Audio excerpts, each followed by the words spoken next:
is things we save. And when I heard that, I was completely perplexed. And I said to Jill, what am I going to talk about? I don't save anything.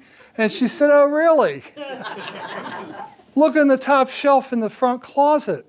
Well, she had a point. You know those little hand baskets that you get in the grocery store? Well, I have about 5 of them, and they're filled with semi-obsolete power cords. You can't throw those things away. I don't save them.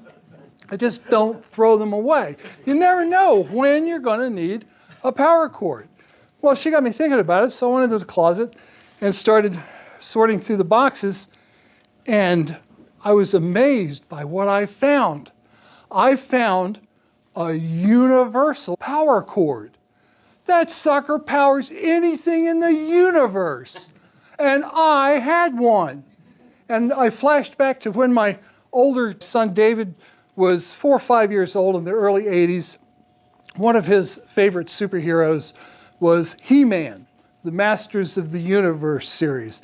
And He-Man was kind of a wimpy little prince with a Prince Valiant haircut, and whenever he was threatened by evil, he had this sword that he'd pick up, and he'd hold it up and say, by the sword of whoever, I have the power, and thunder and lightning, and he would become transformed into this muscle-bound superhero in a skimpy little leotard. And I thought, hey, that wouldn't be a bad look for me. I could make that happen. And that sent me into a daydream reverie. Does that ever happen to you when you just start to daydream? And I thought, okay, well, I've got a universal power cord. I have the power. What can I do with my universal power cord? And I imagined that I was sitting on a bench in front of the Galax Public Safety Building. Now in Galax, Public Safety Building is code for police department. But I was there, and suddenly there was this strong smell of rotten eggs, a sulfury smell, and I looked up at the building, and there was this greenish yellow smoke coming out of all the windows, and the building was just dripping slime, something weird in the neighborhood. Who you gonna call? Ghostbusters. And no sooner did I get the word out of my mouth than here they come screaming down Main Street, turned into the parking lot. The siren is going, and they screech to a halt, the doors pop open, and the Ghostbusters get out. And they put on their proton packs, and they reach back and grab their wands, and they pull that out, and they take aim, but there's no juice. There's no power. Who are they going to call?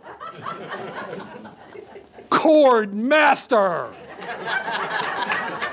So I pulled out my universal power cord because I have the power, and I went over and I charged all of their proton packs, and boy, they made short work of those Galax Haints, and they ain't been back since.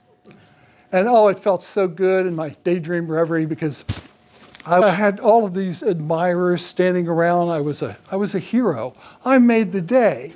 The girls were looking at me going, oh, isn't he wonderful? And I was loving it. So I just carried on with the daydream. And in scene 2, I was standing on the sidewalk in front of the Galax Walmart. I don't get around much. And again, lightning and thunder and boom, boom, and in front of me I heard tires screeching and stopped in front of me, and there was steam and smoke coming in a big cloud, and when it had all cleared away, there was a DeLorean time machine. And the gull-wing doors opened up, and Doc Brown and Marty McFly got out of it, and Marty is, what's going on? What's going on? And Doc Brown says, oh, great Scott, the flux capacitor isn't fluxing. Who are they going to call? Cord Master, because I have the power, and I was there.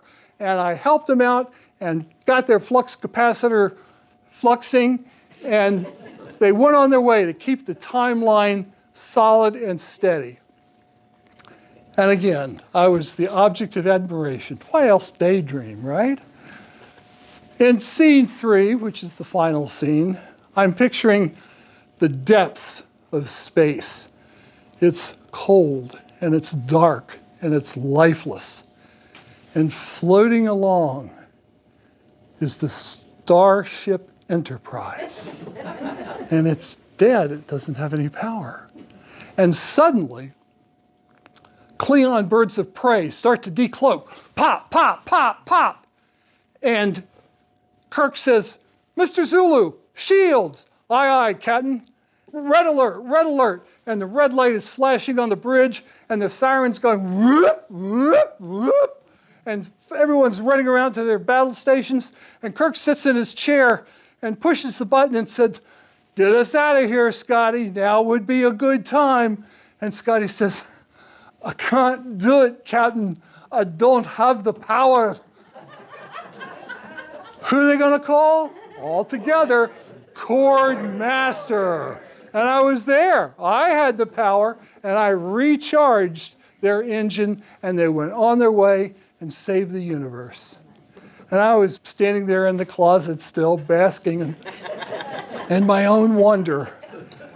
And then suddenly, I was derailed, all of it. It was just not there anymore. Because from the kitchen, I heard Jill's voice say, Wayne, don't forget to take out the trash. And that's my story. I hope you got a charge out of it.